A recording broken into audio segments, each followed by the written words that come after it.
Hello all, Rick here. The Daystrom Institute is a name that floats around Star Trek here and there, and it has a long history in universe.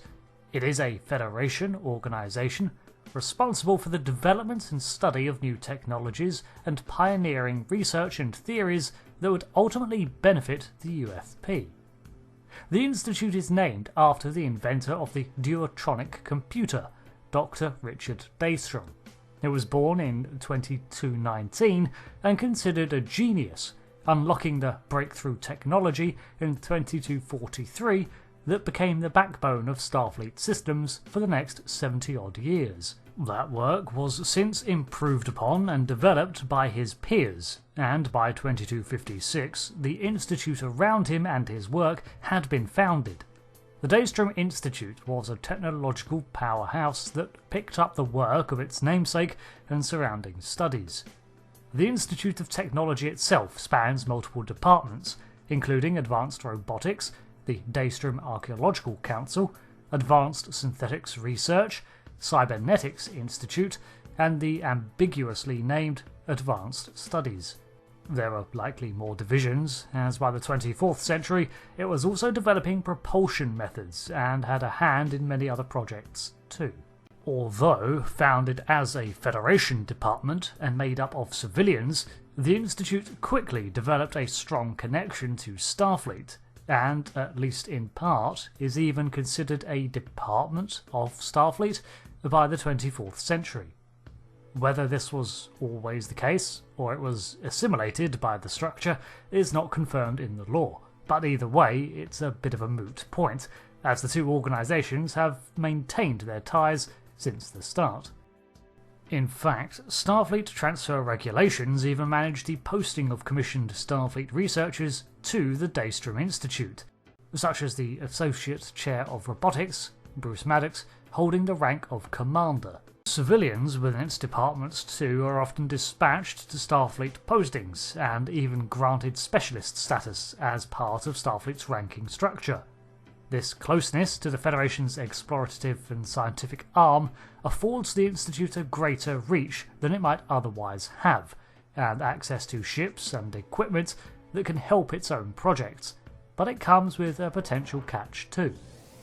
Although it's not stated as such on the screen, most of the Institute's studies are directly beneficial to Starfleet in some capacity, whether it be their founding computer sciences or the newer propulsion-centric breakthroughs. One imagines that projects that divert resources to pursuits beyond Starfleet's purview might not necessarily gain the attention that a new sensor system might, for example. The person at the head of the organisation is the director, and this does not seem to appear to have ever been Richard Daystrom himself. After his attempts to develop the Multitronic computer in 2268 failed, he had a breakdown and was sent for rehabilitation.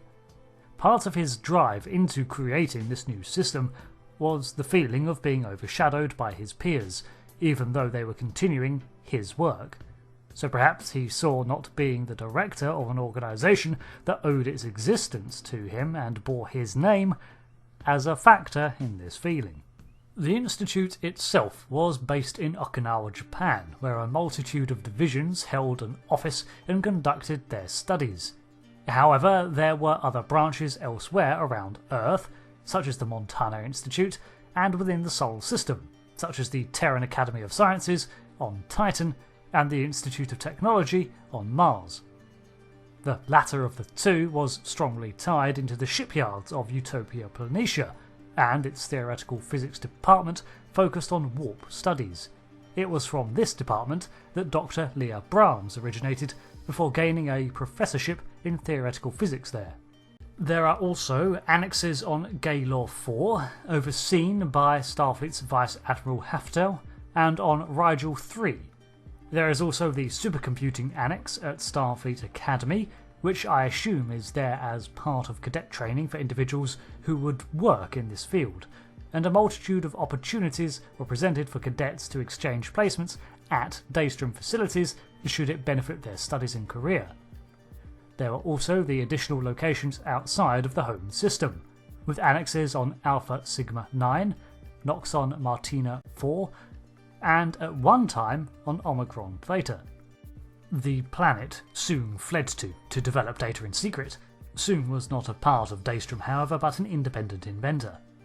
The databases of the Daystrom Institute concerned the theories and research papers of its many departments and fields of study, making it a valuable resource for Starfleet to turn to when looking for knowledge, and multiple times we see its archives or information play a role in the solving of some quandary facing a Starfleet crew. When Starfleet's own libraries do not contain the answers, turning to Memory Alpha's archives and the Daystrom Institute are often the next step. One thing the Institute has over simple archives, however, is that it routinely published scientific journal papers and ran predictive models, all for the benefit of sharing. The Institute's primary research topics were centred on the fields of study of its name and concerned artificial intelligences, synthetic life, and computer sciences. Over time, its research and development spread into other areas, such as the aforementioned warp studies, and this seems to have begun around 2284, when the Daystrom Institute worked alongside Starfleet R&D on the transwarp projects of that time. The Institute was always on the lookout for examples of technology it could study to improve, and actually had a containment facility for dangerous artificial intelligences that could then be analysed safely. They also acquired the body of B4, which they used to reverse engineer Soong's research, which was still decades ahead of anything they had ever produced. The Daystrom Institute is credited with a number of inventions, including the tomographic imaging scanner, the Jellyfish spaceship, and infamously the A500 line of synths.